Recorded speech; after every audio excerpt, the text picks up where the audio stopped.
can see the spark in my eye with my sleeplessness, your sleepless caress. And king of all the wild things am I with my sleeplessness, your sleepless caress, your sleepless caress.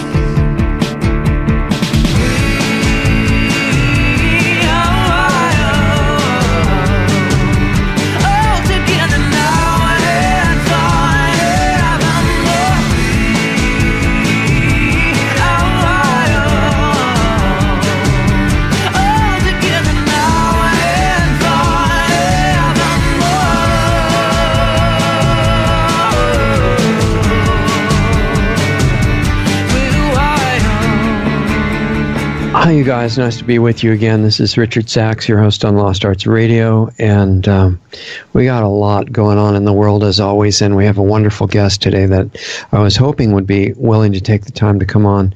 This is Dave Hodges from the Common Sense Show, and you can see that show at commonsenseshow.com, and he's got a great YouTube channel and probably other ways to keep up with him that we'll go over on the show. But there are two reasons in particular that I wanted to do the show at this time. One of them is that we have a lot of overlap in what we do between our show and Dave's show, and some areas that he's into that I really haven't gotten into that deeply that we can hear about. But also there's a special event that happened just recently that needs to be exposed, that was a negative attack on Dave for what he's doing, and it's connected to material that we've talked about on previous shows. So I'd like to leave that toward the end and start out by just letting him introduce what he's doing. And especially nice for him to come on the show today because he's not feeling that great, and we're going to take it kind of easy and just let him explain the reason for his work, what he's doing, and maybe go back to where he first got into it and why that happened, and then walk up to now, and we'll look at what's planned ahead. So thanks for being on with us, Dave. I really appreciate it, and it's nice to be with you. Well, I'm glad to be here, and thanks for having me on. Okay, where I'd like to start, if it's okay with you, because this is for new people as well as for people that already know your work. I want to bring more people into a real understanding of what you're doing. So to make it personal and real, let's go back to before you were doing it and how it came about, and then we'll talk about all the different parts that you're doing now and get into that. Okay, sounds good. Where would you like me to start on this? Well, how far do you have to go back to be before you started? You mean started the Common Sense Show? Yeah, and that's an easy one, guys. That's actually a pretty interesting story, I think. Yeah. I was a college basketball coach at the time and teaching my college psychology classes as well. And my wife and I made a decision to buy rural. We wanted to buy what would someday be our retirement home, and we did buy rural. Got a great deal.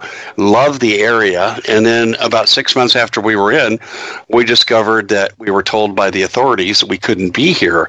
We were too close to an Air Force base, they said. Well, that wasn't the case at all. We were 30 miles away from the base, and they had to fly over 250,000 people to get to us. So we knew that wasn't it, and we discovered that it was John McCain and Ted Kennedy's Central American Free Trade Agreement, and they wanted to put a highway through our area called the Canamex, which was an international corridor coming out of Mexico City, going up to Edmonton, Alberta, and they didn't want to pay us for our land, so they concocted a plan that over time they would force us off our land by denying us all permitting.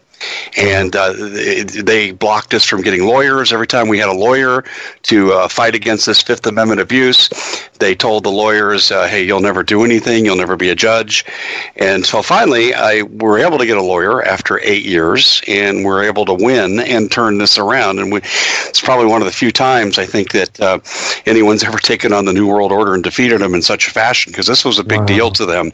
And I understand they're going to relocate the highway away from our area. I guess they decided they didn't want any more publicity. And I went on the campaign trail against McCain, as I promised I would, and I followed him around as he was campaigning for president, and I told people what it was like to have him as a land-grabbing senator. And I got offered a radio show in Wickenburg, Arizona, where I got my start, and the rest, as they say, is history. Wow, what a great story.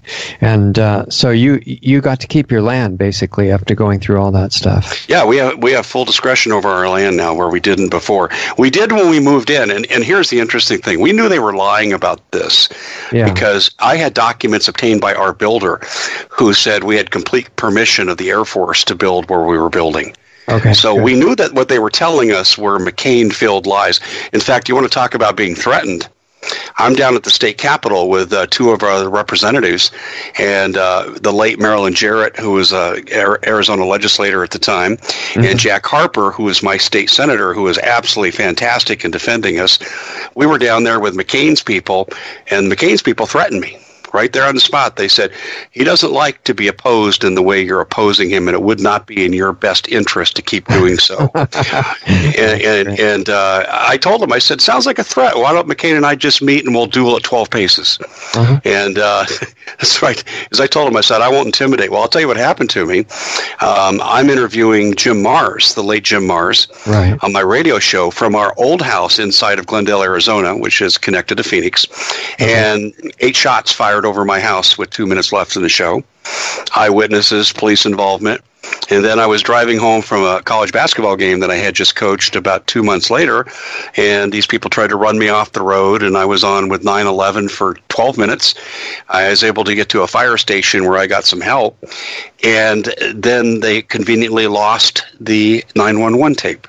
Yeah, and they had the license plate number of the guy. I gave him everything. Got just driver description, passenger description, and so that was all McCain's handiwork.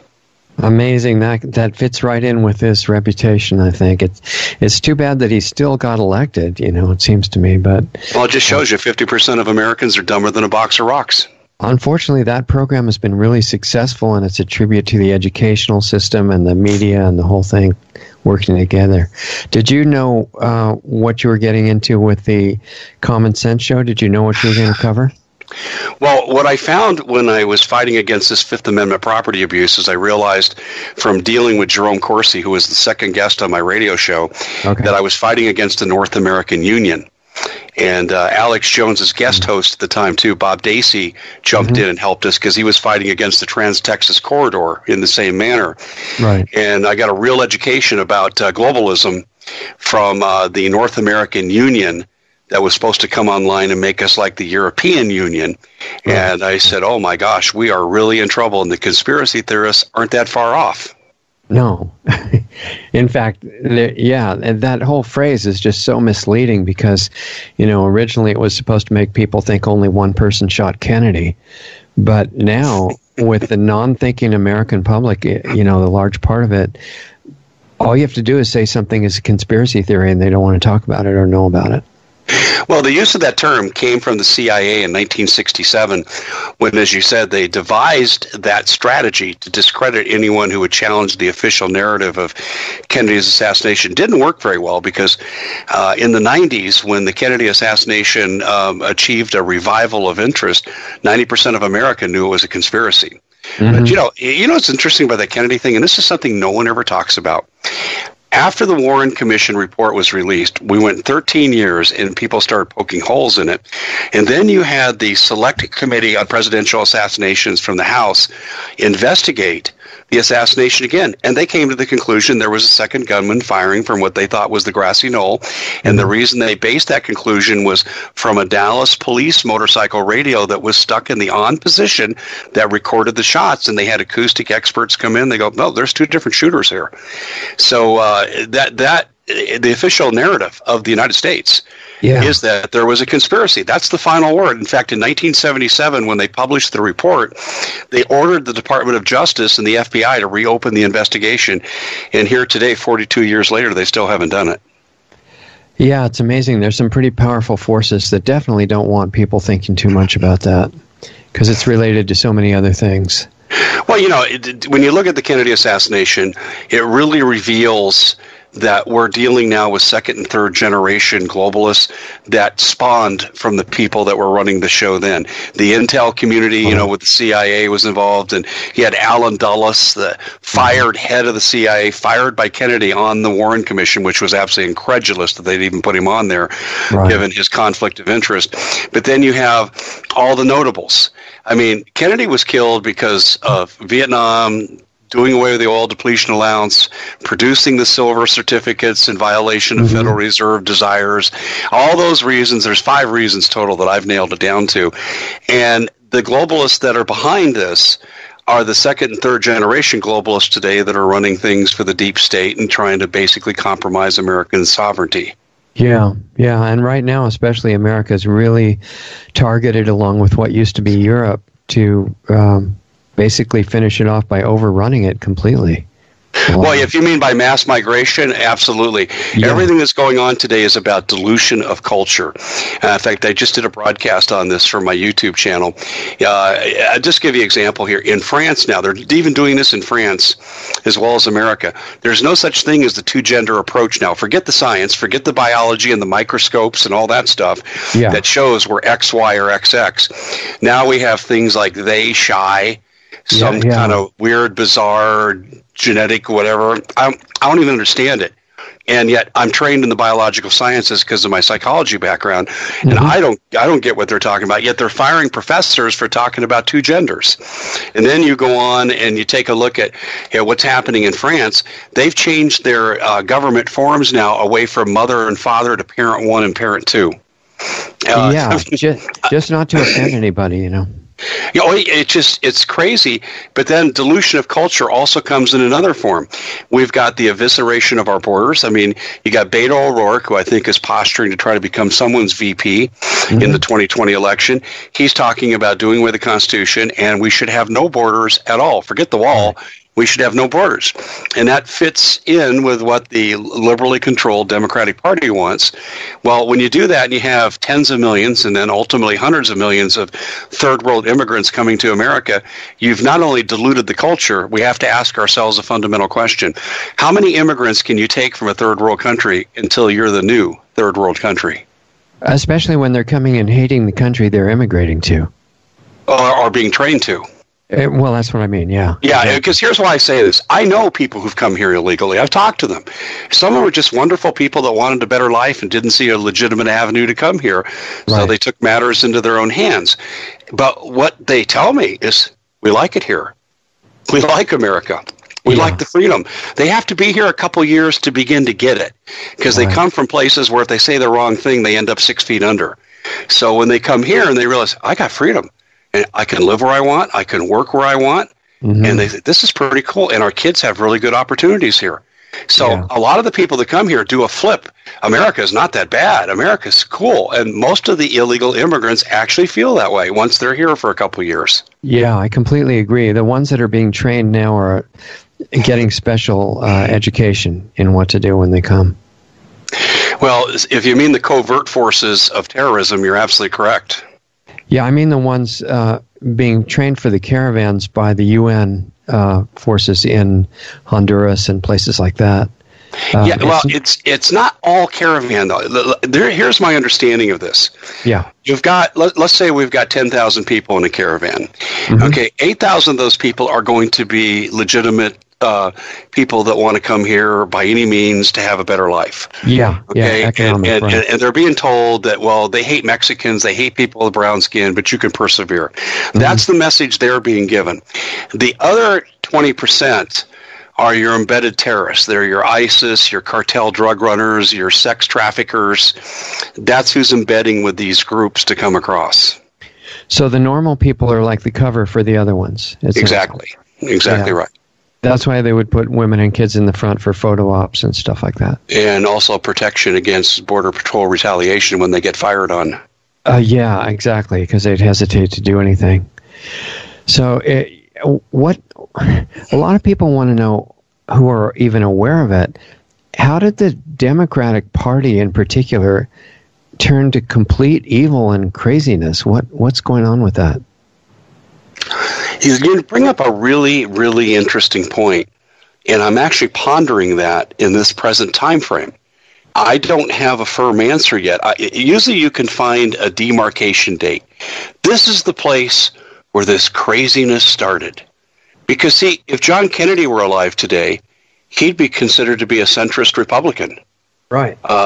Even Obama, in his early days, when he talks about the border, he sounded more like a Republican. So yeah, I've watched him point? on video saying we need better border fences and security and stuff like that. Exactly. So what was the point where we found the party just dramatically flipped? And here's honestly what I've concluded, but this is not a full answer to your question. I think it's a partial answer at this point. If you are aware of Obama's background, and I've done pretty extensive research on this and published this on my website at thecommonsenseshow.com, Obama was a CIA MK Ultra creation. He and his half-brother, Malik Obama, who's the head of finance and arms distribution for the Muslim Brotherhood. Yes, they're half-brothers. They both and he's came in out. Kenya, right? Yes. Okay. They both came out of this mindset, and they worked with Tim Geithner's father, with the Ford Foundation, which is a CIA PSYOP. And Obama was groomed for this position. In fact, actually, when Joe Arpaio, Sheriff Joe, former sheriff here in Maricopa County, when he investigated the Obama birth certificate, his people interviewed Timothy Hutton, who was the mailman for Bill Ayers, the man who launched Obama's political career from his home in Hyde Park, Chicago. And Hutton had interaction with Obama, because he was visiting Ayers constantly. And he asked him one day, he says, "Sir, what are you going to do?" And he goes, "Well, when I'm done with law school, I'm going to start the path towards becoming the president." And he admitted to Hutton he was from Africa, basically implying he was not a citizen. And so this is why Sheriff Joe went after Obama. And a very revealing interview. Here's really what comes out of this. Obama was groomed for the position by remnants of the old, I forgot the name of the group now, it just jumped out of my head. But it was Bill Ayers and Bernadine Dorn and that whole group, the Weatherman Underground. And here's also what's scary about this, guys. I used to interview Larry Grathwall, who was a special FBI informant that infiltrated the Weatherman Underground and knew Bill Ayers personally. He asked Bill Ayers, he said, "Bill, if you ever take over, meaning communist takeover, what will you do?" He said, "The first thing," he says, "we'll have to re-educate 50 million Americans and probably do away with, meaning murder, over half of them." Right. I have that video on my website when I interviewed Larry. Yeah. And I got to tell you guys, this is the mindset that came into the Obama administration. And then Obama started to appoint, and I did an article on this, Muslim Brotherhood associates to be in the Department of Homeland Security. There were 6 of them. Major guy was a guy named Patel. And they did all Muslim-friendly, Middle Eastern-friendly type of policies, undermining border security, allowing the UN unbridled access to our borders during the 2014 Central American immigration invasion. And all this I documented on the website, and this was the beginning of the conversion, I believe, of the Democratic Party. And also I've got a friend named Monica Wesolowski who works in the State Department, and she just said, when Obama came in, she said, the State Department went communist. And this is what I'm getting from people in the FBI. I went to college with an FBI agent, and they tell me the same exact thing. When Obama came in, everything went to deep state. And these people are holdovers now. See, now Obama's gone, but these people are still in positions of authority. His team is still there, yeah. Yeah, exactly. Have you heard the idea that Obama's real father was Frank Marshall Davis? There's no question. I forget the guy's name now. Joel, really good investigator. Joel Gilbert, yeah. That's right, Joe Gilbert. Thank you. Joe Gilbert did some he did some fantastic work on this. Yeah. And I followed his research, and he is right on the money. Yes, Frank Marshall Davis, known communist active, on the FBI's watch list for 19 years. Yeah, you're absolutely right about this. But you have to understand, too, a lot of Obama colleagues were from this group, too. Valerie Jarrett's father-in-law was in the Weatherman Underground. Oh, I didn't know that. Oh, yeah. I mean, the associations run far and deep. Yeah, it's amazing. I mean, the vast scope of this epic drama is beyond any adventure movie I ever saw. Well, I did a couple of pieces on my website about what Soviet defectors told us was coming. And I'm talking like Bezmenov and people like this that defected from the Soviet Union to the United States. And they said, we're not going to invade you. We're going to take you down from the inside. That's the plan. And they described Obama-type operatives that would be doing that. Amazing. So that's definitely what's underway right now. And it's like in concert with things happening in all other parts of the world. It's what Brzezinski called the grand chessboard, right? And we can see them playing it right now. Well, they're a lot farther along than I thought. And I'll share this with you too. I didn't have an appreciation about how far-reaching the deep state was until President Trump was elected and subsequently undermined at every turn. Yeah. Undermined in every agency, undermined by his own appointees. You see, a president depends on a lot of the people in his inner circle to fill out his staff and ultimately his cabinet. And some of his choices have turned out to be horrendous, and they were deep staters. And it's because, unknown to him, he was also appointing some deep staters. And then, of course, you've got Jared Kushner, whose son-in-law, Jared Kushner, is a business partner with George Soros, and he's had a big hand in his administration. So do I need to say more to prove the point? Yeah, no, you could have thousands of examples that would prove it. And it's, I think there's so many responses I want to have to that all at once, but when I noticed the same thing that you did about the resistance to Trump, but it was started when he was running for president as a candidate, and we saw what the media was planning, because I remember the earliest thing I saw was he had a Christmas card, a picture of him waving from in front of a Christmas tree. It was kind of nice, and saying Merry Christmas to America. And I guess that was right after the election. But the media response to that Christmas card was, what kind of a crazy egomaniac puts a picture of himself in front of a Christmas tree waving? This must be a monster, and they all said that. It was the beginning. He was also mocking Christianity, I think, too. That Christmas tree, Christianity. I mean, he made the quote one time in his administration. He said offhandedly, if I have to choose between serving Muslim interests or American conflicted interests, I'll choose the Muslims. That's it. Well, they're almost just different styles of the same thing, because they all want to get rid of individual freedom and be basically focused on destruction of everything. It's true, but it's not hopeless, because I bring tidings of good news today. Okay, I just published an article. I just published an article on the Common Sense Show just on Sunday, February 17th, where the Democratic Party is fracturing, and the deep state is fracturing. And I've discovered what's going on with regard to Ocasio-Cortez, is what I call the gangrene New Deal. And that's a great name. Thank you. Yeah, I know. Sometimes I take Steve Quayle's lead, and I'll come up with little nicknames for things. Steve's the master of this. But anyway, copyright that one. That's great. Well, here's what I found, guys. This is not Ocasio-Cortez. There was a book written by a man named Edward Barbier, who's a professor at Colorado State University, which is really one of the central homes of the environmental movement. And in the book, he talks about the Global Green Deal. Same name, only put global on the front of it. But here's what he did, and I had to actually look at a few of his publications to figure out what his role was. He appears to be an unbridled environmentalist, but his environmentalism is limited to protecting major corporations. He came out with a op-ed on a blog recently where he said, and I quote, "We can't afford environmentalism and sustainability across the board. We need to try for more silver bullets." Now, those are my words, but that's the meaning of what he wrote.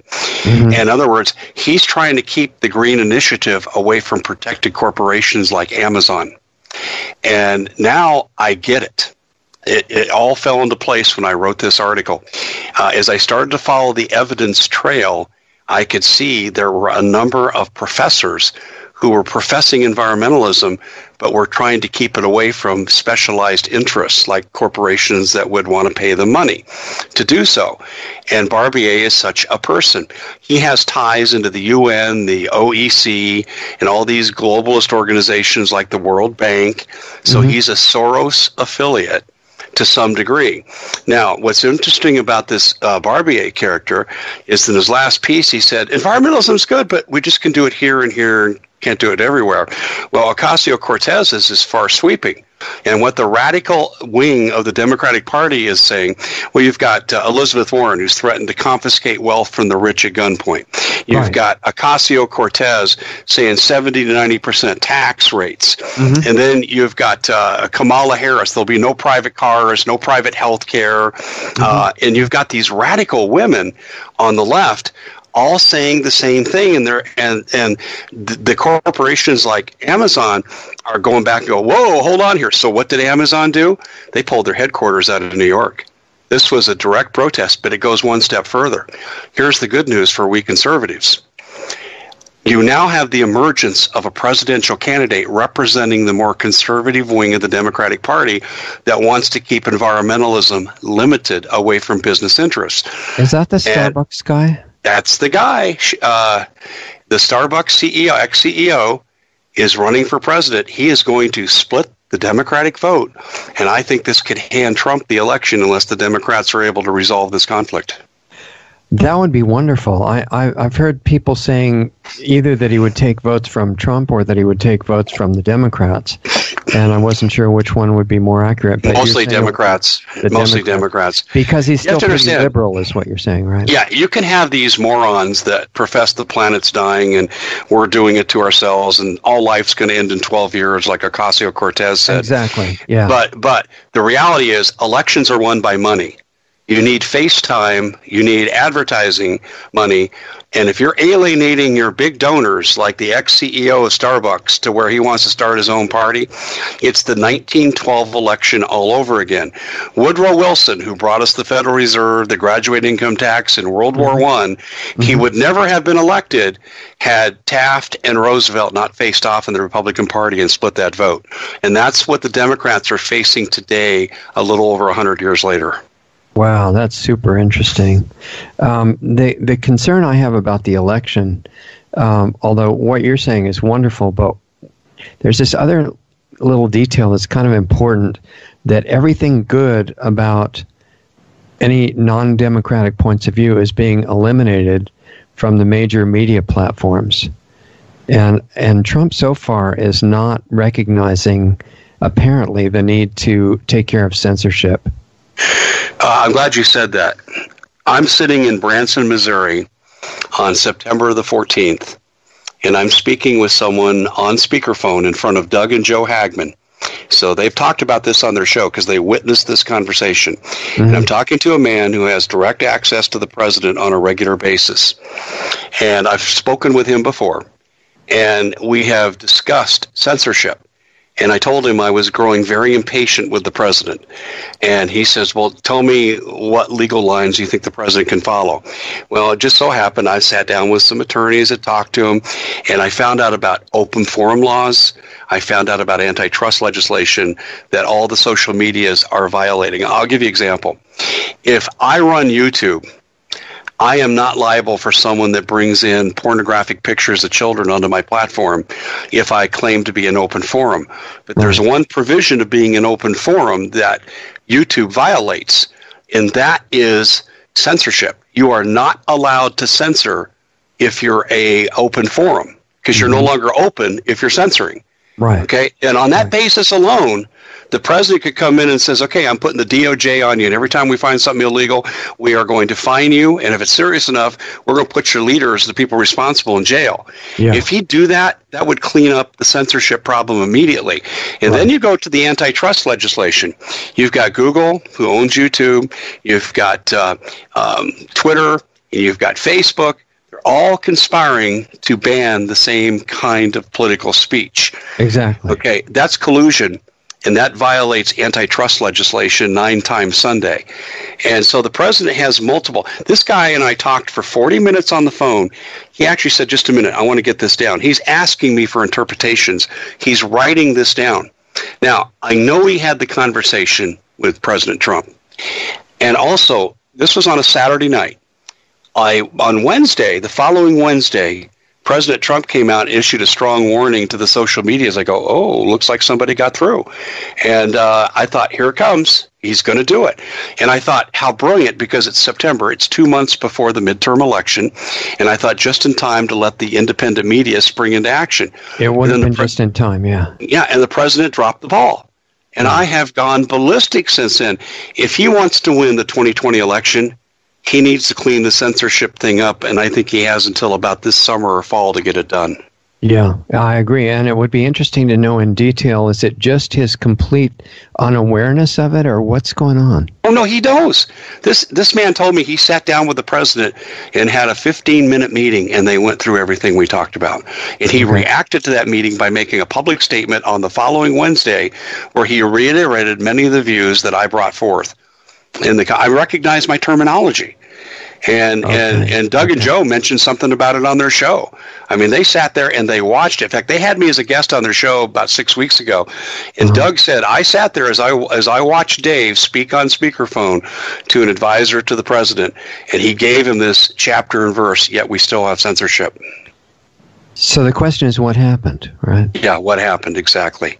If he's not unaware and he knows everything that you were talking about, then somebody's blocking it, or some people are blocking it.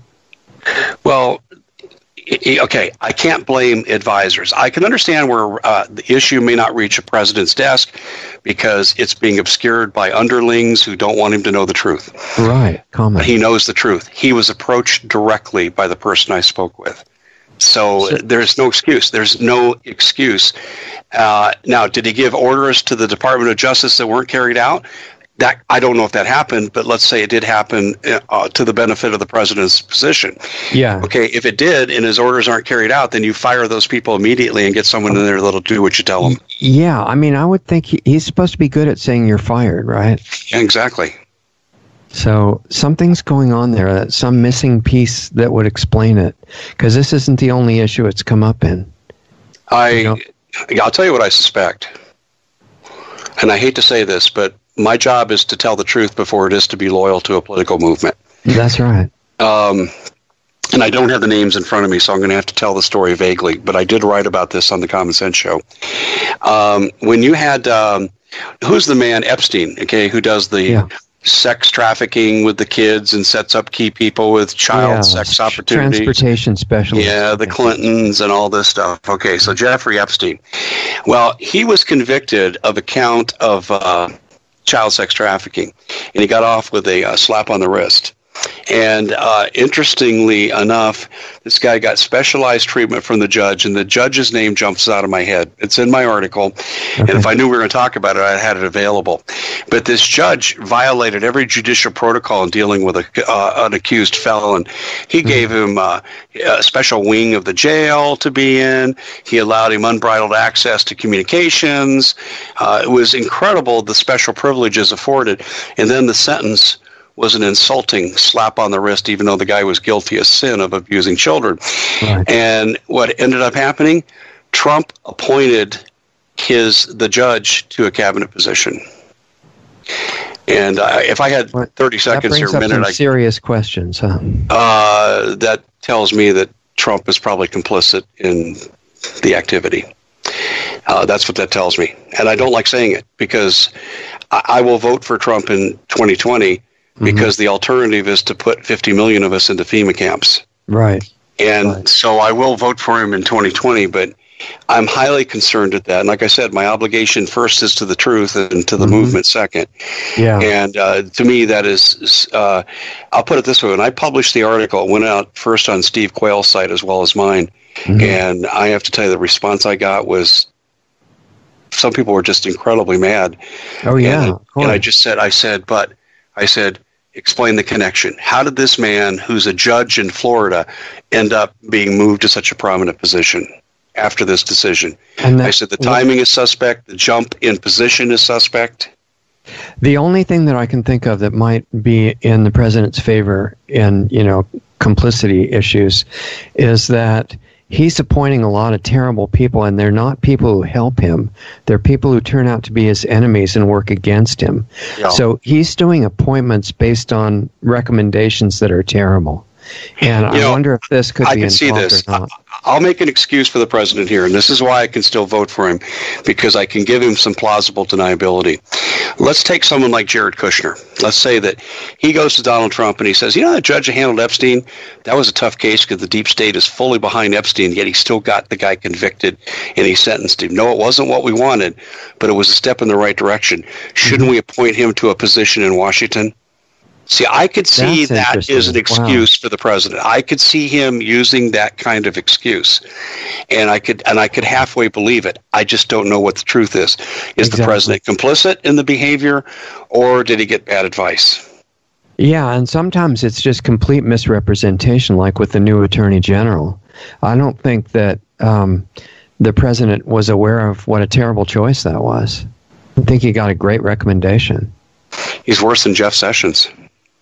Yeah, which is really stretching. I mean, that takes some work to find somebody like that.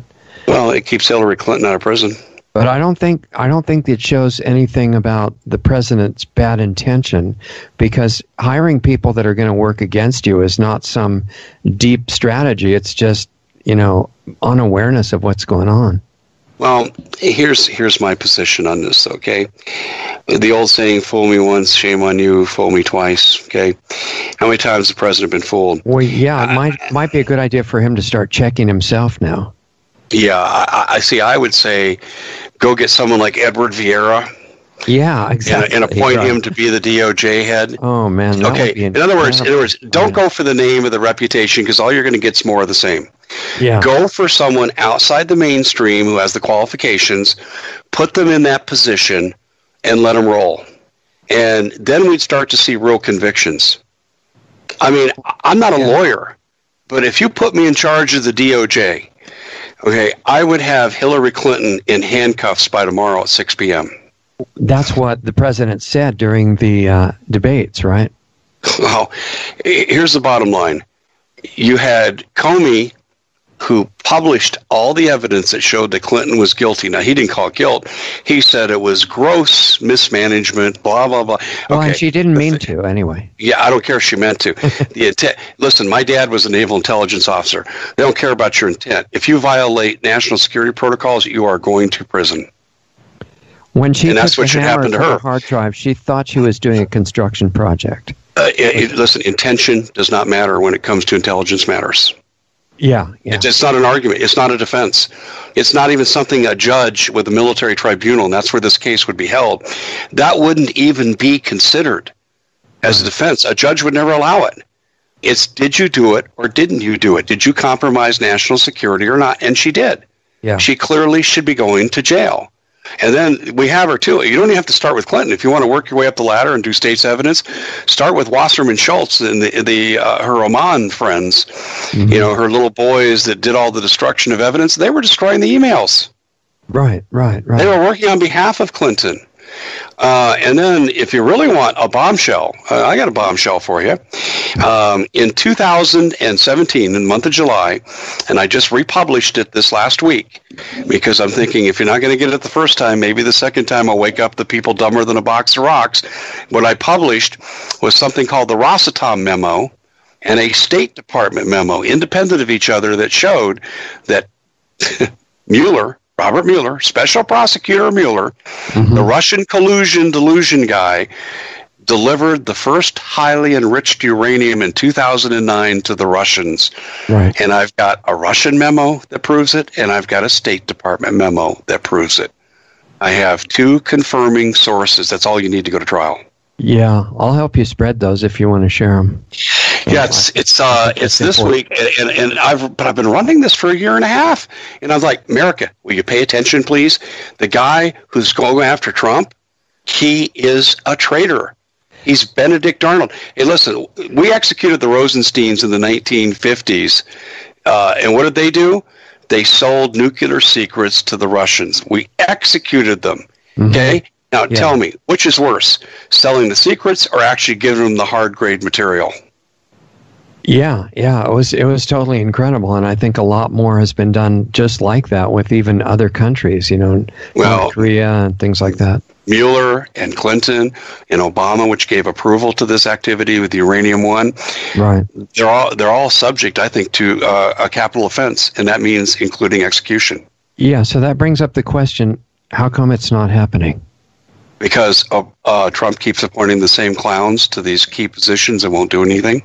I think his advisors also told him that the Justice Department is independent of him. That's true, and it's not. It's part of the executive branch, and Trump is the head of the executive branch. Yeah, because he acted like he was not allowed to fire Sessions for a long time. Well, okay. Then he's dumber in a box of rocks and fits into the Ocasio-Cortez, I don't know which branch I was elected to position, because clearly any government student in America today in 12th grade could tell you that the judicial branch of the government, including the FBI, the whole apparatus, is under the control of the president. He can fire and hire at will. Yeah, exactly, and should have cleaned out the whole cabinet, the whole Justice Department, everything under his direct control. Well, but, you know who Trump needed? Besides Vieira, who? Well, he needed someone to come in who believed in the 1950s scourge of the State Department for being communists. And he needed someone from that mindset to just line up federal employees and start firing them. Yeah, you do not serve the Constitution of the United States. That's the only excuse you need. Right. So it's like what McCarthy was talking about. Exactly. Bring in someone like a McCarthy and have them. You start, and it's not even a loyalty test. It would be challenged constitutionally if you did it that way. But if you just bring these people in and just say, okay, is this your position on it? Well, you're not serving the interest of the United States. You're not protecting against enemies, foreign and domestic. When you're supporting people who are selling uranium to your enemies, you are also aiding and abetting treason. Yeah, exactly. It's really quite simple, actually. It is. And you violate your constitutional oath as a federal employee, you get fired. And see, he could have fired tens of thousands of workers. Wow. And people say, well, the upheaval in the media. Well, he's already got upheaval. Yeah, right. Nothing would have been might different. Hurt the stock market or something like that, right? I know. And see, this is my criticism of Trump. Trump has bridged. Well, let's back up. If Hillary Clinton had been elected, see, Obama was the eighth inning setup guy, to use a baseball analogy. Right. He's designed to get you to the ninth inning where you bring in your closer and that super pitcher holds the lead. Well, Obama was the setup guy. He gave Hillary the NDAA, increased FEMA camp organization and funds, right. all the tools she needed to basically come in and purge the enemies of the New World Order. And that's what she would have done. I mean, I would have expected right now to either be dead in a FEMA camp or in hiding somewhere to escape Hillary Clinton. Right. I really believe by this point this would have already happened under her. And we'd already had World War III, and it would have started in Syria because of her announced position of having a no-fly zone and shooting down Russian planes. Exactly right. Yeah. And so it would have all hell would have broken loose had she been elected. And that was their plan. And this is when I realized just how far-reaching the deep state had gotten. They were in the final stages of the takeover, and Trump's election stopped it. So he stands as the man with his finger in the dike, holding back the floodwaters of globalism, but he's not actively taking a role to push it back. He's helped the economy some, but he has not taken the steps he needs to dismantle the deep state. Is it fear? Is it self-preservation, a fear of assassin's bullet? I don't know. But something is holding him back from going after YouTube and Google and the other social medias, from arresting Hillary, Debbie Wasserman Schultz for the murder of Seth Rich. I mean, we could go on and on and on.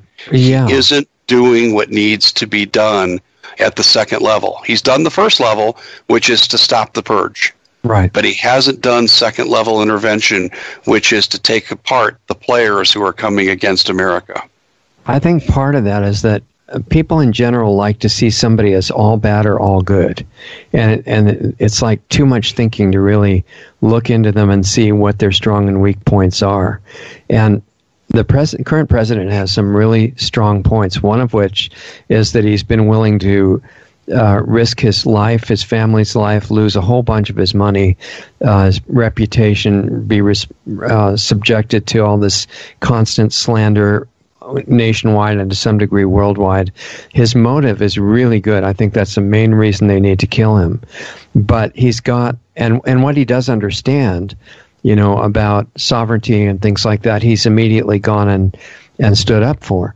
I think there's a lot of areas that he clearly doesn't understand. Or he doesn't feel he can tread into them. I think that's more likely. Well, he's supporting some of them actively. Well, let me give you an example. He did away with the TPP, which would have undermined American sovereignty totally. Yeah. It would have given control of this country's industries and business and finance to a 22-person tribunal that was unelected. And he stopped that. He understands sovereignty. He understands the lack of sovereignty of America if our borders are destroyed. Right. So he's making this a primary issue. He understands those issues, but he's not cutting into the heart of the deep state. He's fighting reactionary battles like at the border, where he needs to become proactive and start putting their players in prison for violating federal law. Right. Well, Stuart Rhodes talked about that and said that he doesn't need the Democrats or the Congress or anything for that. It's his mandated duty to use the military and just go do it. When they want to build a base in somewhere where the U.S. shouldn't even be present, they just take the money and build a base. They don't have a big debate about it. And if it were a legitimate war, it would be reasonable. It is a legitimate war at the border. So he could just take the military money and just build a wall and put the personnel there and stop it without any big show for TV or anything. And I don't know that he knows that. No, I think he does know, but he's afraid to. Let me give you an example where the president really flipped. This is a key turning point that I made on the Common Sense show, but unfortunately, a lot of my colleagues haven't picked up on this yet. It was last year, and the president announced, I'm bringing the troops home from Syria. Yeah. Hooray, hooray. And then the implication was Afghanistan's going to follow. So I thought, okay, he's making good on promises. Here we go, America. Yeah. And then what happened? There was a fire in the Trump Tower. A man was murdered in the Trump Tower. And then we know there were threats against his family. And all of a sudden, he reversed his position on removal of troops from Syria, and he went along with that phony false flag chemical attack in which Assad got blamed for. And this all happened within a week. And that is the time when they got to the president. They got to him, the deep state got to him, and they changed policy at that time. And even the Republicans came up with censuring him from, what was it, the Senate, for trying to pull out of those places with the military? Yes. Well, that's because they're getting all the military-industrial complex money on their campaign donations. That's why they did that. Well, and who knows how much blackmail, too. Well, that is true. You may be aware of this, Nick Bryant's work, and then you've got researchers like Liz Crokin that talk about how when congressmen end up getting elected, they go to parties, and right. And a lot of times they're not even guilty of doing anything, but it's the sleight of hand tricks you can do with video and audio now that they make them look like they're guilty of something. They send them the tapes with "We own you" messages. Yeah, well, I had a friend also in Arizona, who was one of those rare people. Have you heard of the people that try to be a broker in these giant oil deals, buying and selling, and they try to be the middleman and get a tiny percentage and get rich? And usually that never works, but this guy, it worked. And he and his friends each made about $100 million. And they were going to do some real environmental projects that would have been good, to clean up waste in certain areas. And they were visited by some three-letter agency people who demonstrated a new technology, well, maybe not new, but current. And they showed them being able to play a so-called recording of the people confessing to any crime they wanted. And they said, you're not going to be doing this environmental project. The real policy is no real environmental projects which would be good are allowed. And if you get any other ideas, run them by us first. Otherwise, keep out of sight, or else you'll all be in prison for life, having just confessed on tape to whatever we decide you're guilty of. I believe that, and I'll tell you why I believe it. I was involved with two men, the late Bill Pollock, who was ex-Air Force Intelligence, did some contract work for the CIA, and Vance Davis, ex-NSA. And Vance and I are still friends today. I interview him occasionally, and we talk on the phone. And Vance and I and Bill were part of a group And I was on the outside looking in. I was there for other expertise, but not for this. But I was an observer to what went on. Ken Arnold, the astronaut who trained the astronauts on the lunar module landings, he was part of the group. And we formed a bond, and we actually had an organization. And the organization was based on developing essentially free energy. And I actually wrote an article and interviewed Vance about this, and it was based on the old Tesla technology. And if you remember, Tesla had developed a way to send electricity for free from Colorado Springs to Denver on New Year's Eve of 1899. He kind of kept that under wraps, and then one day he told Westinghouse about it, and Westinghouse says, we want meters. We don't want free energy. Exactly. And so they banned him from the jet set scientist to where he had to go to work for the Navy, where he developed radar, sonar, and things like that. But free energy was dead as far as getting into the mainstream. Well, here comes Bill and Vance and their related team of scientists, and they had developed a way to do the same thing. And they had contracted with Ken Lay from Enron. And this is an interesting story into itself because the public doesn't know the true story of Enron. In the San Luis Valley in Colorado, they were set to build one of these communities as a demonstration project for the rest of the world. Well, you know, the globalists who control utilities couldn't have this. Right. So they had to frame Ken Lay. This is why Ken Lay got framed. They had to frame Ken Lay for crimes he did not commit. And they did that same technology you're talking about. And I'll tell you this, I know for a fact that Ken Lay did not commit suicide. They used a double at the wedding. At the funeral. They used a double at the funeral, and he's living now in the witness protection program. They let him live for his silence and signing over Enron to other special interests. Wow. But this is what took Enron down. And they manufactured all these crimes against Enron that did not happen. Listen, guys, I was there. I saw it. I saw this develop with my own eyes. I don't need to look this up in some blog post with a hypertext link.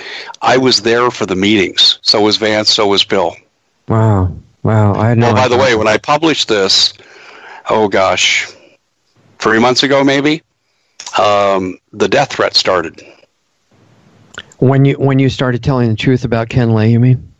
So, yeah, and then it really mushroomed when I started getting involved again with Shauna Cox and talking about Lavoy Finicum, because see, the whole thing behind Lavoy Finicum's death, that whole thing involving the Bundys was about stealing uranium off Bundy land for uranium-1. And they don't want that. They don't want that story told. I told Shauna and Ammon that the first time I talked to them, and I don't know if they received it well. They're so polite; they'll never tell you that you're wrong. Right. Okay. But also, I know Shauna came to believe it because Shauna called me, maybe a month ago, 5 weeks ago, said, Dave, I'm going to be in Phoenix. Can we get together for dinner? I want to talk to you about some things. And we got together for dinner, and she said, Uranium-1, you're right on the money, Dave. You were right about the link between the Vegas massacre and all these other things that are going on our land.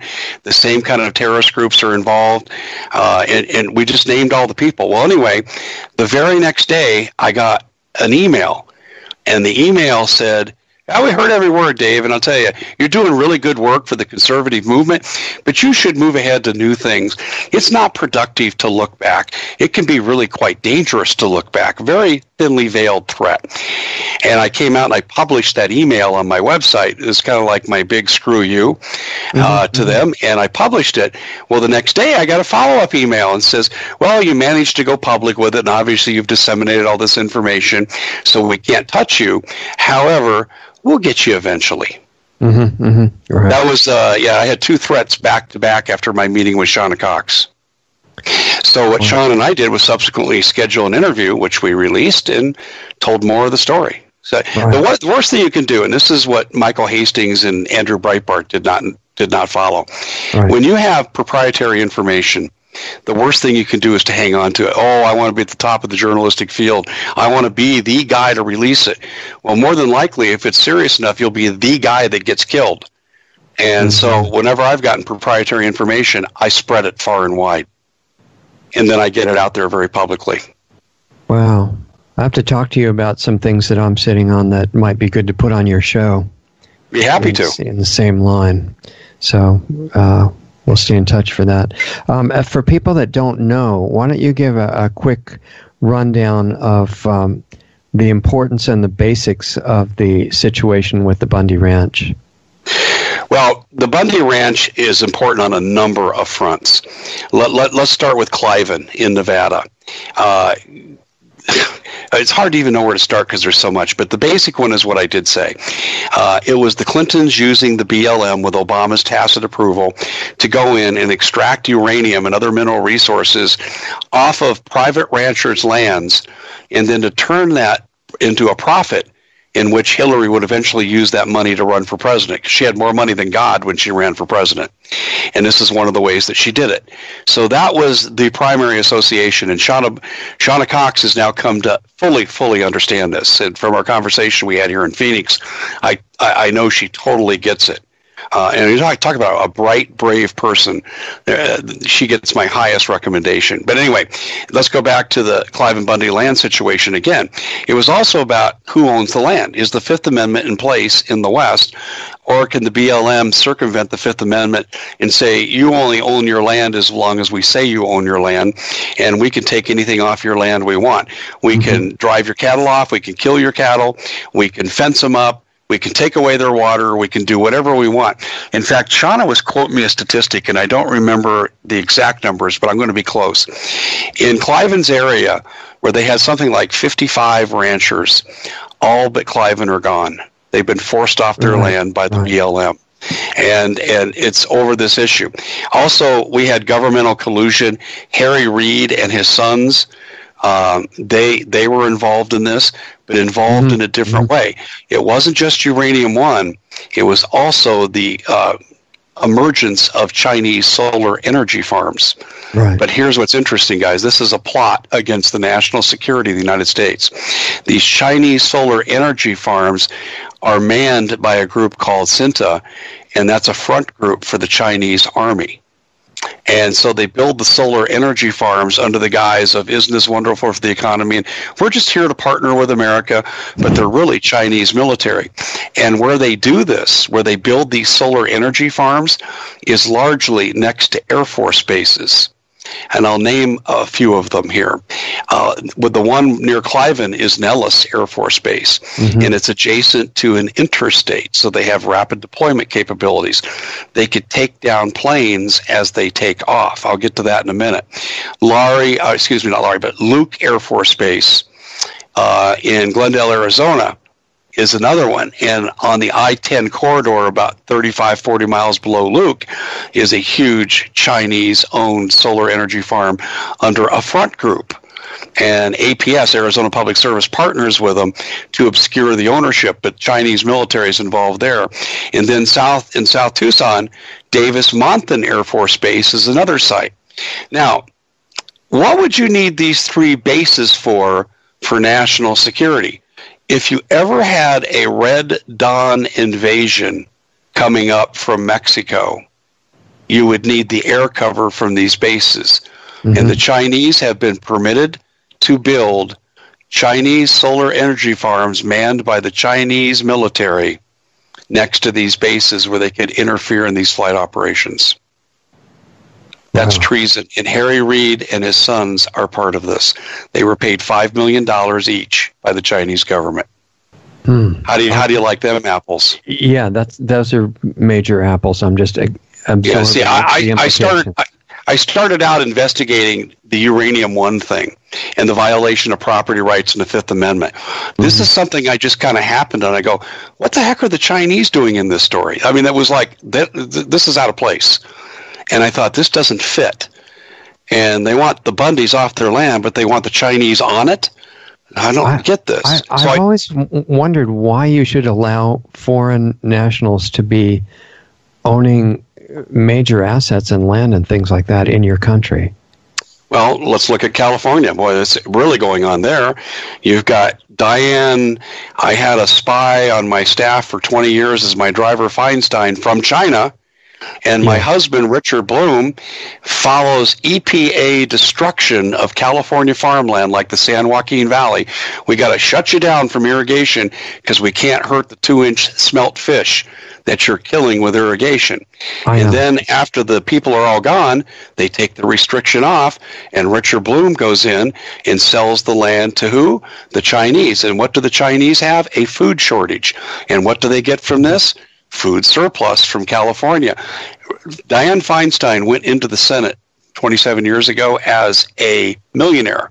Today, she's a multi-billionaire, and I just told you how they made most of their money. You want to talk about collusion, conflict of interest, and treason? It's all locked up right there.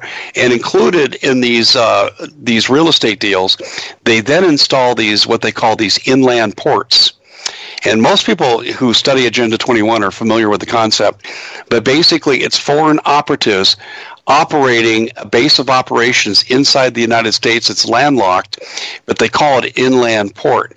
And what it is, it's a trade center, but much more than that, it's a military distribution asset center. You see, Steve Quayle and I've covered this extensively. So has Paul Martin. We have Russian and Chinese troop assets in our country. We have UN troop assets in our country. And this is the way they come in. And I think this is one of the big blind spots we were talking about with the president, anything to do with Agenda 21. He's really excited about the Internet of Things producing prosperity and jobs. And I think there's some areas he doesn't understand too well, from what I can tell. Well, I have to tell you, I don't understand it very well. I have to discover it by doing research. And the president kind of has a busy agenda. Yeah, and if he doesn't have people he can trust to do the research, well, let me back up and I'll tell you what I know to be true. I know the president watches Paul Preston, who's the president of the new California movement to create a 51st state, which I believe is going to happen as long as Trump stays president. Number two, I know his people watch him, but I've been told by Paul that they also watch my site too. In other words, he's getting such bad advice, he's turning, in some cases, to the independent media to find out what's really going on. Well, that's remarkable. It's really, really encouraging. I mean, there's some information that I've been looking for channels to get to him for a long time, and if you're becoming one of those, then it would be great to cooperate on some of that stuff. I don't know the frequency, and I don't know if it's still ongoing, because they're not consulting me. I mean, I have open access. They can just look at it and say, yeah, they don't need to. This is interesting, or no, we don't care about this.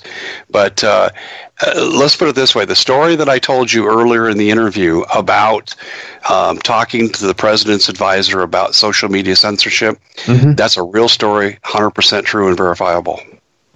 I think the president has some idea that there is clean, free energy technology far in advance of solar, wind, or anything like that.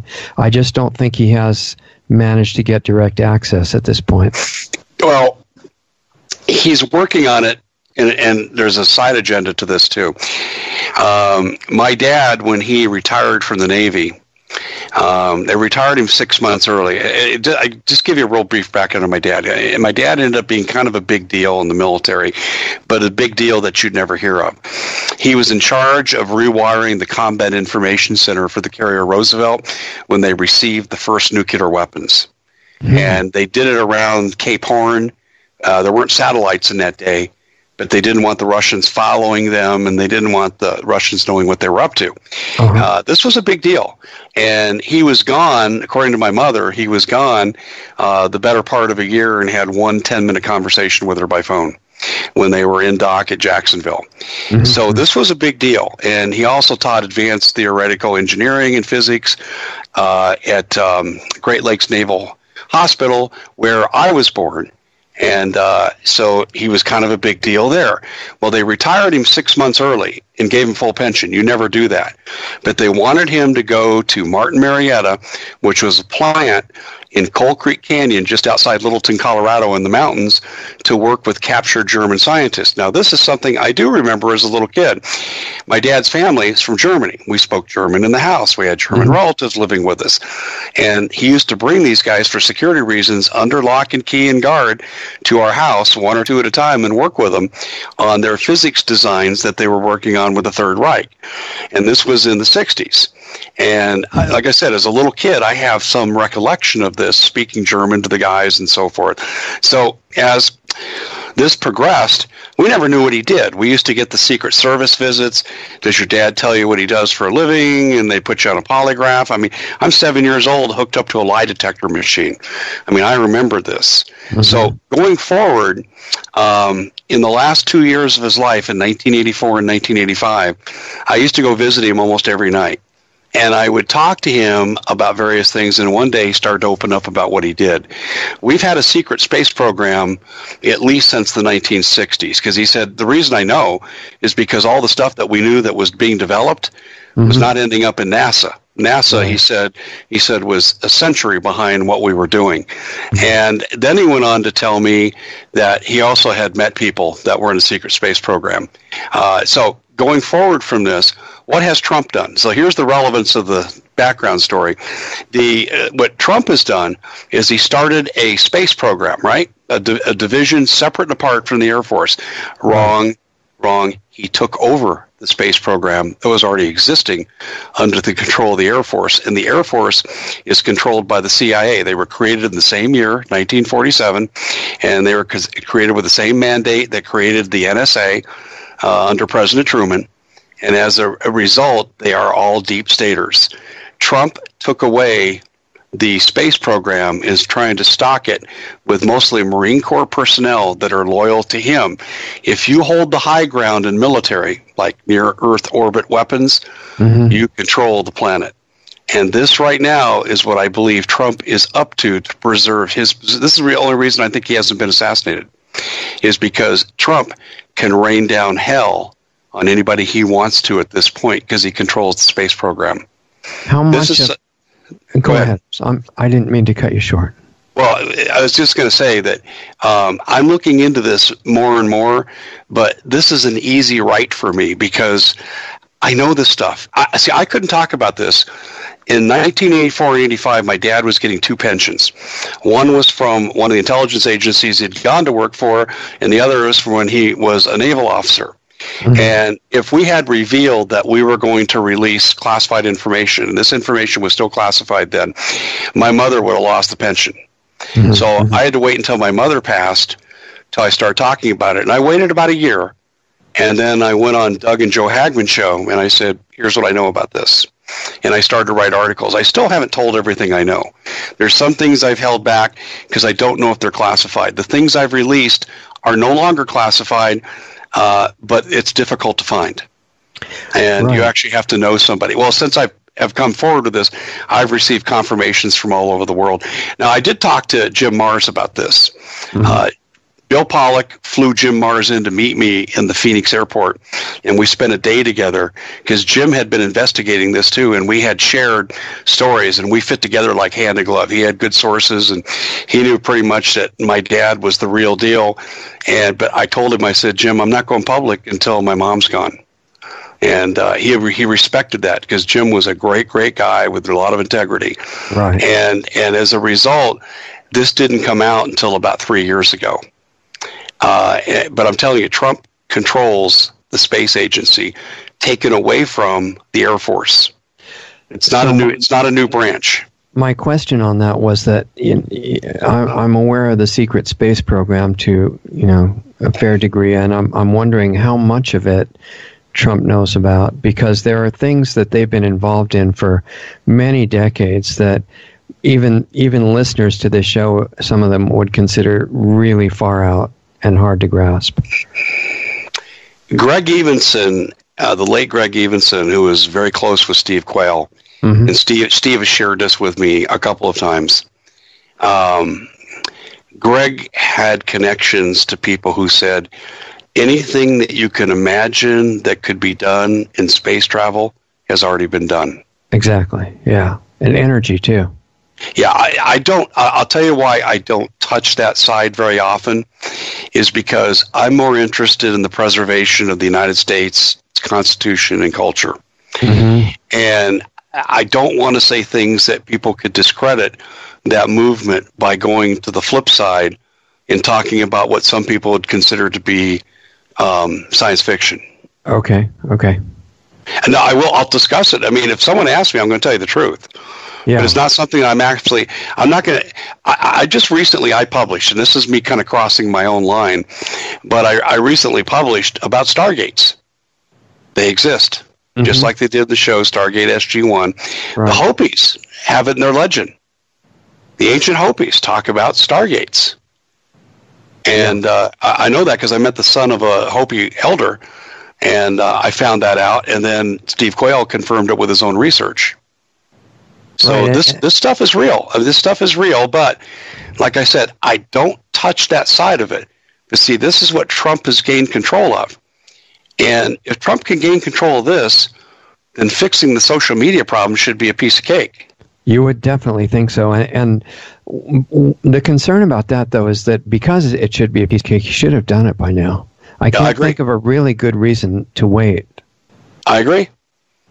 I totally agree. In fact, people that really know this side of the story, and I'll go back and mention Steve Quayle again, he feels like I do.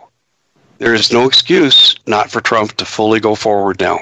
Yeah. You see, this is what I think is keeping him alive.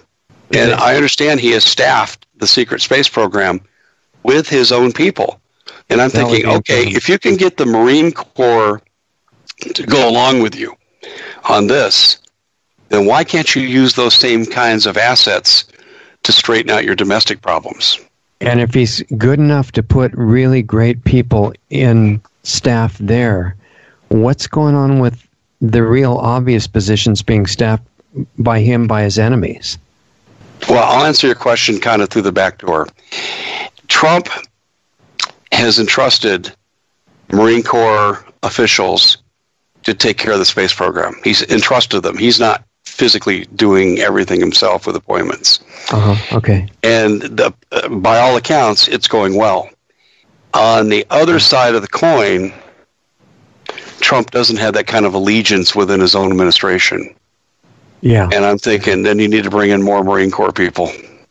Right. Yeah, so his he's used delegation to get where he is in business as well as everything else.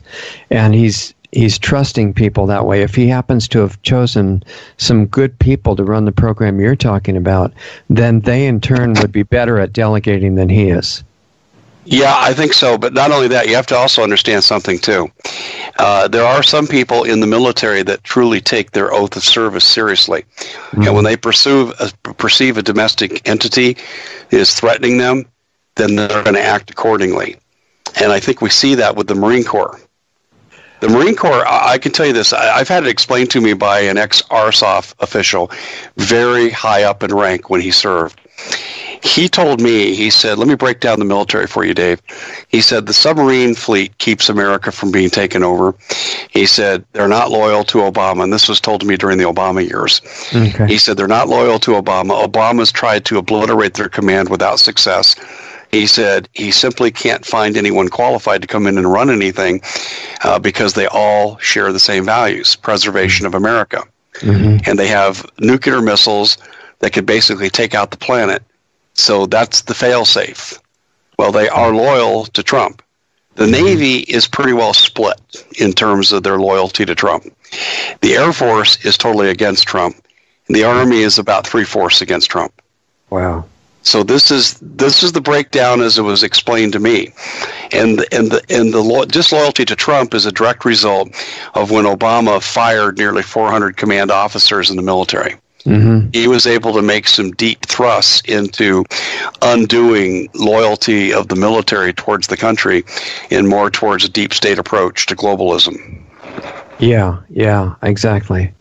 Obama accomplished a lot. I also remember you mentioned the people brought over from Germany after the war, and Wernher von Braun being one of the best known ones. And when he was dying, he apparently warned, talking about the secret space program, that one of the big false flags that's been planned since the 50s, when they achieved gravity control and the ability to fly craft without fuel, which has been demonstrated, that what they were really after, among other things, was a fake alien invasion.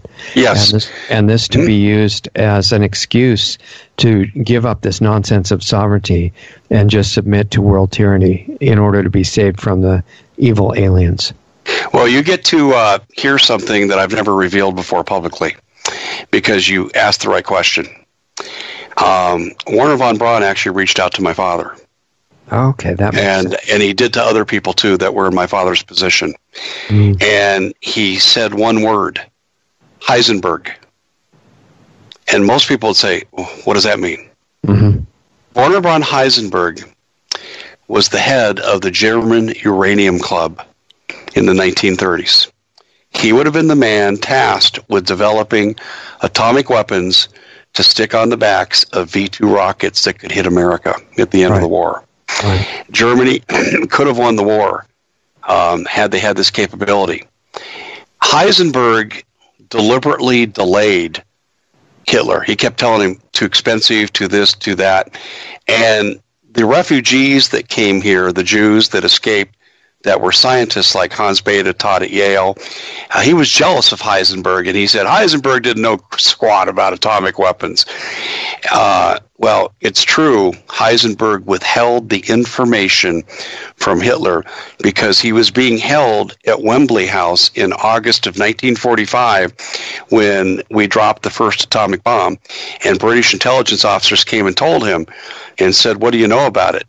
And he sat down and he sketched out a diagram for how a nuclear reaction worked. He had the whole thing. He had the whole thing, lock, stock, and barrel. In fact, actually, the OSS, which was the CIA of the day, they actually sent a guy named Mo Berg to Germany to kill Heisenberg if he thought he was on the track of nuclear weapons. And Mo Berg was a third-string catcher, retired from the New York Yankees, spoke German, so he fit in, carried a gun with him. He engaged Heisenberg as a fake graduate student. They're walking through the streets of Zurich, and he says, I could have killed him right there.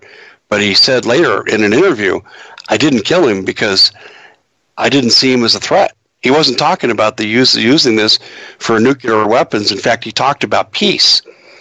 And he constantly told Hitler that nuclear weapons was too expensive. Wow. And yet all their scientists that we brought over showed us more about how to develop more advanced nuclear weapons than the ones we already had. But Heisenberg kept the lid on this. So let's go back to what I just said. Werner von Braun tells many people, including my father, in their positions of research, Heisenberg. In other words, don't let this out because the wrong people are going to get a hold of it. Oh. Interesting. That's the way my dad interpreted it. My dad didn't know about Heisenberg when he got the note. He had to actually go do research on this using his intelligence back channels. And then he found out this guy probably knew how to build a nuke and chose not to. Kept it from Hitler. What's the message here? Don't release this information to the powers that be. Right. Well, it didn't work. It didn't work because they got it. They got it, yeah. Yeah, but now they've got it in a better way, according to what you're saying. Well, I go back to what Steve said, Steve Quayle said, Greg Evenson said, there's nothing that you can conceive of in space travel that we haven't done. Yeah, exactly. So Heisenberg was a war hero on the American side. He was a war hero, I think, on humanity's side. On humanity's side. You know, he never joined the Nazi Party. That was the other interesting thing. The Nazis tolerated it because they thought he was the golden goose. Okay. Theoretical physics. So they left him alone. Yeah. But see, he was giving them other stuff. He was giving them technology they could use in the rockets, and he was giving them other technology. So he was still useful. Right. He didn't deliver the big prize. He didn't want to give Hitler a bomb that would destroy cities. Right, yeah, exactly. Wow. But see, his reputation got besmirched by people like Hans Bethe, who came here, and other people that emigrated from Europe to escape the Nazis because they were jealous of him. And it's kind of a case of not invented here or scientist ego. Right, yeah. Hey, he didn't know how to do this. We developed this in the Manhattan Project. He had nothing to do with it. He didn't know how to do it. Well, first of all, how would they know? Because by the time we developed nuclear technology in the Manhattan Project, they were at least 8 to 10 years removed from Heisenberg. So they had no idea what he knew. Right. So it illustrates, among other things, that people who seem to be a threat or an enemy could actually be the opposite of what they appear to be. And it reminds me of what you said about the Green New Deal and the split in the deep state and the Democratic Party. And maybe the Green New Deal is good because it's so ridiculous that it may have been a big help in splitting the party. Yeah, I did a broadcast where I said we owe Ocasio-Cortez a great debt of appreciation. I'm seeing that. That's amazing. Thank you for being a useful idiot of George Soros. It's perfect, yeah. In other words, there's different levels of the plan that are going on. Well, I think that what we're seeing here is the Democratic Party that needs money to win is resisting the total destruction of the economy of the United States. Because see, even if just one of these things that Ocasio-Cortez is advocating for goes into play, the American economy will sink faster than a submarine with screen doors. Oh, yeah, for sure. And that is the plan at the higher levels, total destruction of everything. But the people they have working for them don't have that motive. They want money and power. And to keep them motivated, you have to show them they can get it until the end. If you can't convince your moneyed interest in the Democratic Party to go along with this, and you still want to bring about the destruction of the United States, they're going to have to find another way in. So they are smart enough to realize it's totally destructive. I think they realize now they got a problem. Okay, well, that's really good. So if people are, I mean, obviously this is like 1,000th of what we could have gone into on this stuff, but if people are looking at part of the big picture that we've just quickly painted a little bit of here, is there a way to summarize where we are at this point in the whole situation? Well, I think the Democratic Party is in a state of upheaval right now, and we're just beginning to see the cracks. It won't be fully reported because the mainstream media supports them, so they won't expose their vulnerabilities, but it's going on. I mean, you didn't see this guy all of a sudden decide, I'm going to run for president as the ex-CEO of a major corporation because he had nothing better to do. He was approached by CEOs of other corporations to do just what he did. That's the only thing that makes any sense. Ocasio-Cortez, if she just gets a portion of what she got in, America would be down for the count. Right. The problem is the Democratic-aligned globalist businesses aren't willing to fall on their sword for the movement to destroy America. Because America, they can still get a lot of money and power out of it if they don't destroy it right away. Well, I'm going to give you another thing that Trump did that is ending up being brilliant. When Trump went after the free trade agreements and he gave tax breaks for corporations to keep their manufacturing inside the United States, he did two things. One, he helped the American worker, but number two, he confined the choices that major corporations have now to escape the Green Deal. See, with these prohibitions on like the TPP and the change of NAFTA, they have limitations. It's not like they can move all their operations overseas and benefit because they got to pay the 30% tariff tax to bring their products back into the country. Now, 2 years ago, they could have done this. They could have relocated everything overseas, let America collapse, then America gets rebuilt under a globalist new world order, and they could have brought their corporations back at that time. Right. Trump blocked that with these free trade agreement blockages. This was brilliant by Trump. He cut off their options, and so now they're fighting for self-preservation within the United States. They took the bait. They kept their domestic operations local. A lot of them did, and now they're realizing we're screwed. One of the things he does obviously understand really well is that free trade is national suicide and that tariffs are the way to protect domestic industry and sovereignty. Well, not just that. 1800 to 1913, and you're right. You're absolutely right in what you just said, but it even goes deeper. From 1800 to 1913, the United States economy had some ups and downs, but effectively it had no inflation. A dollar bought a dollar in 1800 to 1913. Right. Then here comes the Federal Reserve, where today a dollar, and then 1913 buys about 3 cents. Yeah. And so you look at this, and how did America support its government? They supported it not through the income tax. Tariff. They didn't have income tax until 1913. Tariffs and excise taxes. Yeah. Tariffs and excise taxes paid for America. Now, people said, well, the economy was primitive. No, it wasn't. In 1912, we had the third highest GDP in the world, and we were a close second to Britain and Germany. And we were right there. There were three major players in the world then, and those were the three. And as a result, we were supporting a high-level economy with no income tax. Exactly. And they made believe it would be temporary and tiny when they put it in, too. I know. And can you imagine how prosperous we'd be today if we never had a Federal Reserve? This is one of the things that the Green New Deal supporters don't understand, is that you can't have any economic plan that's going to work without getting rid of the Federal Reserve. That's exactly right. And I've been calling for that over and over. You see, the Federal Reserve came in as an act of Congress. It can leave as an act of Congress. They won't open their books up to Ron Paul when he was the head of the House Banking Committee. Right there, that should have been the basis to shut him down. A lot of people don't know this. The president doesn't truly choose who the head of the Federal Reserve is. They give him a list of 5 names that they choose, and he gets to choose just from one of those 5. He chooses which one of their candidates he wants. Exactly. Yeah. Do you want my brother or my sister? And that's for the chairman. The other guys, I don't think he even gets to choose, does he? No, doesn't get to choose the board at all. That's self-elected. Yeah. So I haven't seen an indication that Trump understands the full criminal nature of the Federal Reserve. I think he understands how they're raising interest rates in a positive economic environment and helping destroy the economy and the stock market. He understands that. Exactly, but there's no upside to the organization at all.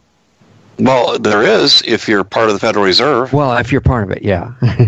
Yeah, I mean, hey, listen, I go into your bank and I give you $1, and now because of my dollar, you can loan out 9 in fractional reserve banking. How'd you like a piece of that action? I'd like that. And the original dollar was fake, too. Exactly. Yeah, Let me back up here. It's not totally fake.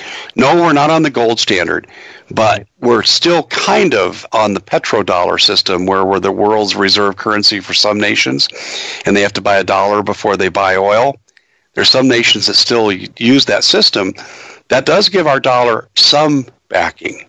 Well, not that's much. Based on trade support, but as far as taking a quart of oil into the bank and asking for money, I mean, it doesn't have that kind of backing. Well, that's right. I take your dollar, okay, because I'm dumb enough to believe someone else is going to be dumb enough to take my dollar in return. Yeah. Yeah, it's called the faith and credit system.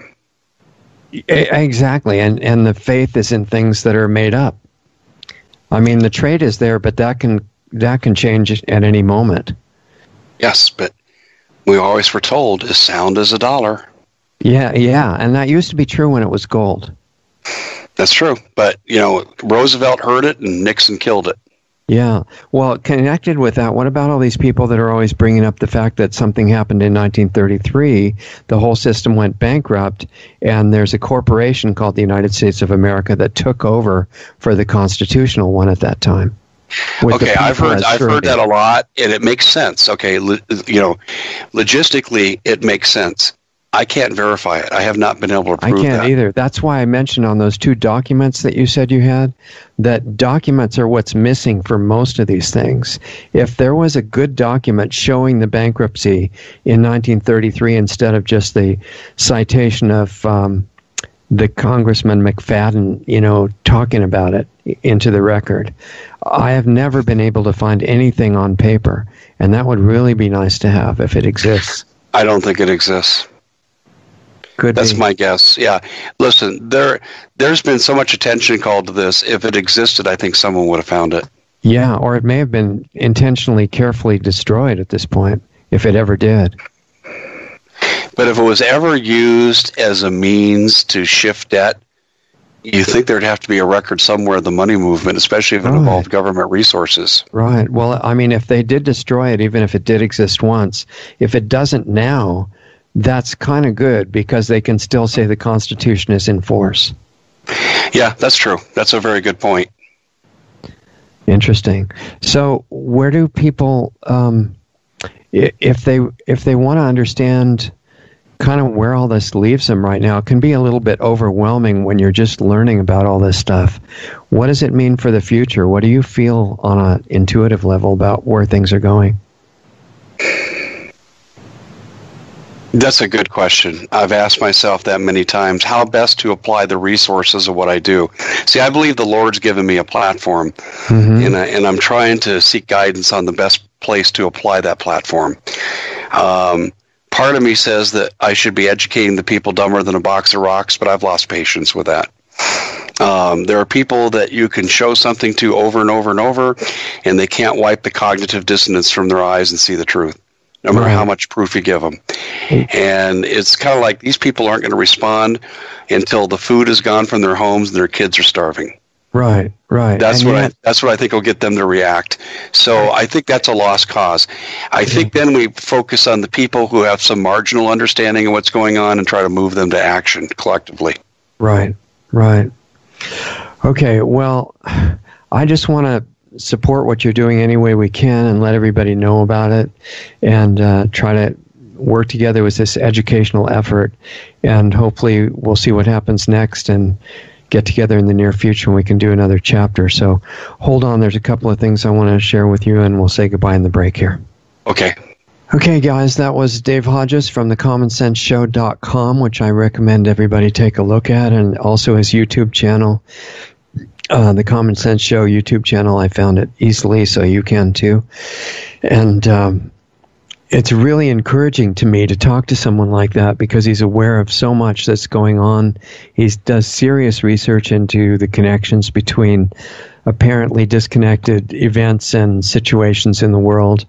His motives are really good. He wants America to be in good shape, and humanity in general all over the world. So I'm completely in agreement with that reason for trying to help things along right now. If there is anything else to say, I guess it would be, my impression from that discussion. There's some challenges going on, to put it very mildly. I mean, it's amazing that life on this planet is still even here, considering what's happening. So I think, to me, the fact that we still physically exist is a sign that there are some supportive things going on that maybe we're not directly in touch with. But there's a lot of good going on, even though it's not in the news and it's not, up front, and it's never mentioned by regular channels, but it's very powerful. And there's always the potential that we start getting our awareness back, our consciousness back, and I think everything else can start from there. So that's the main message to me, is that it still comes right back as a responsibility to each one of us, not just learning and memorizing all the bad things that are happening in the world, but once you get a pretty good picture of that, finding out what's really not looked at enough, which is what is our potential as individuals. Who are we? Are we just these labels, like you were saying, Democrat or Republican, or black or white, the color of our costumes that we're wearing now, or socialist or communist or fascist or libertarian? Or those are all superficial. The biggest thing that's been hidden is, who is it that's playing the part of all those things? And fortunately, it's accessible. So I would recommend that everybody absorb that and consider the time that we've got left in each of our physical lives as very, very valuable, much more than money, and that where our attention goes during each one of those hours and minutes that we've got left is the whole thing. And what's our motivation? So I come back over and over to something that I just made a video about, and it's this man in the mirror thing, or woman or child in the mirror thing. And just, there are levels of working on yourself that transform your life and make the whole experience in the world into something amazing and different. And I just encourage everybody to be an explorer and don't stop, because there are some things worth finding. And that's what we're doing also on Planetary Healing Club, for people that want to do it with more people in a supportive and private environment. That's planetaryhealingclub.com. But there's any number of ways that you can do it. Just sincerity and working on yourself in as deep a way as you can. Even if you don't say anything, you start affecting the whole world. It's connected to the ideas of quantum physics and quantum entanglement, and far beyond that. Consciousness reaches everywhere. And if we wake it up we can be instrumental in healing this place even this late in the game. So that's my feeling. I'm not discouraged. I'm not pessimistic about the future at all. I think we have a complete chance to heal the whole situation, and it really comes down to who is the one who's supposed to be working on it. It's not somebody else. It's not a group. It's not the president. I mean, those people are all important for themselves. But the main one that's important as far as you're concerned, it comes back to you. And you're the one everybody's waiting on. Find out what you can do, and you'll see that it's some amazing stuff. So anyway, thanks for being with us. I think getting to meet Dave was wonderful. I hope he'll come back soon.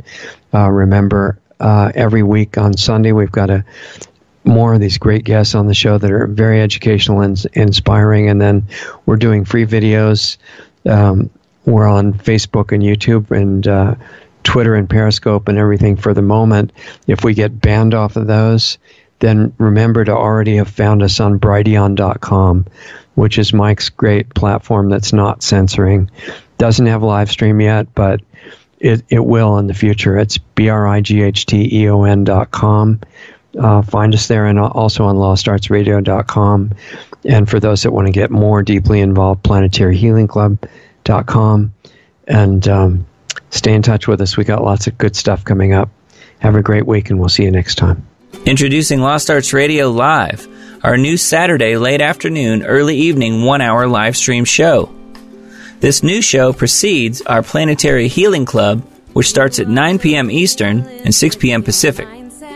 The Planetary Healing Club, which is not free and open to the public, but you can join for a minimum donation of just $10 a month. Our new live stream show, which is free, starts Saturdays at 7:30 p.m. Eastern and 4:30 Pacific. It can be accessed by going to lostartsradio.com/live.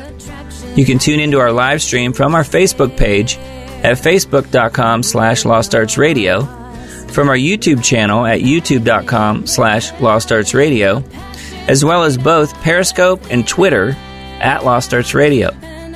You can ask questions during the show by using the chat function on YouTube or make a comment on Facebook during the live stream. Once again, that's Lost Arts Radio Live, Saturdays at 7:30 Eastern, 4:30 Pacific.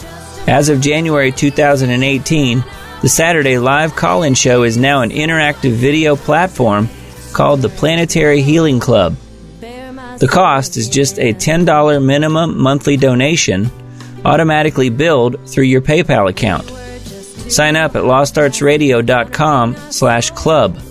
The Planetary Healing Club is every Saturday night at 9 p.m. Eastern, 6 p.m. Pacific. You get your link to participate in the show upon signing up as a member. Those shows are also archived as well for club members. Listen to our new shows with guests every Sunday night at 9 p.m. Eastern, 6 p.m. Pacific. All Sunday shows with guests have archives freely available on our website at lostartsradio.com. You can also find them at blogtalkradio.com/lostartsradio, as well as our YouTube channel, youtube.com/C/lostartsradio. Mixcloud at mixcloud.com/lostartsradio. And finally, look us up under the podcast directory on iTunes. Find us on Facebook at facebook.com/lostartsradio or on Twitter at Lost Arts Radio. Be sure to join the free Lost Arts Radio Facebook group as well. Just search for Lost Arts Radio Group within Facebook. You can also join our forum on our website if you want to interact with other listeners. We also have links to all of the great independent musicians whose music we feature each week on Lost Arts Radio. When you do your Amazon shopping, please use Amazon's Smile program at smile.amazon.com. And when you choose Lost Arts Research Institute in Sedona, Arizona as your charity, Amazon will donate 0.5% of whatever your order total is to Lost Arts Research Institute to help fund the building of the school and keep our radio show on the air. Please visit lostartsresearchinstitute.org for more information on the school we want to build.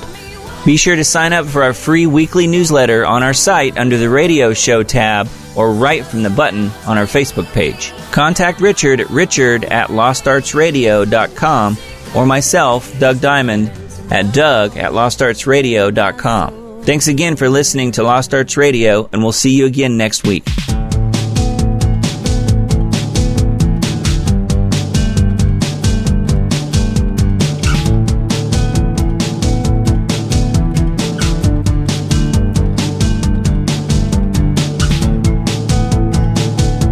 You can see the spark in my eye with my sleeplessness, your sleepless caress.